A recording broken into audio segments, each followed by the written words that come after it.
সুপ্রিয় শিক্ষার্থী, আসসালামু আলাইকুম।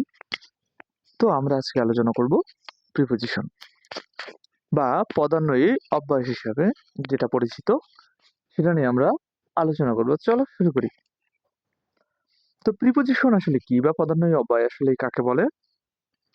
যে ওয়ার্ড নাউন বা প্রোনাউনের পূর্বে বসে বাক্যের অন্য অংশের সাথে ওই নাউন বা প্রোনাউনকে সম্পর্কিত করে তাকে প্রিপোজিশন বলে। ওকে, যে ওয়ার্ড নাউন বা প্রোনাউনের পূর্বে বসে বাক্যের অন্য অংশের সাথে ওই নাউন বা প্রোনাউনকে সম্পর্কিত করে তাকে প্রিপোজিশন বলে। বিষয়টাকে বুঝতে পারছো? প্রিপোজিশন কাকে বলে? প্রিপোজিশনের কিছু প্রকারভেদ রয়েছে। Kinds of preposition: simple, double, compound. Okay, simple preposition, double preposition, compound preposition, phrase. Okay, phrase বা ফ্রেজাল প্রিপোজিশন। আবার আছে পার্টিসিপল প্রিপোজিশন, আবার আছে ডিসগাইজড প্রিপোজিশন।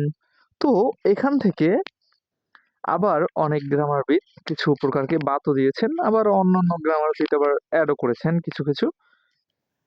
তো সেটার কম্বাইন্ড আলোচনা এখানে করলাম। ওকে, তো প্রিপোজিশনের আমরা এই কয়টা প্রকার সাধারণত দেখতে পাই।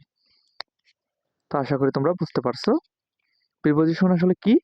যে ওয়ার্ড নাউন বা প্রোনাউনের পূর্বে বসে বাক্যের অন্য অংশের সাথে ওই নাউন বা প্রোনাউনকে সম্পর্কিত করে তাকে প্রিপোজিশন বলে। যে ওয়ার্ড নাউন বা প্রোনাউনের পূর্বে বসে বাক্যের অন্য অংশের সাথে ওই নাউন বা প্রোনাউনকে সম্পর্কিত করে তাকে প্রিপোজিশন বলে।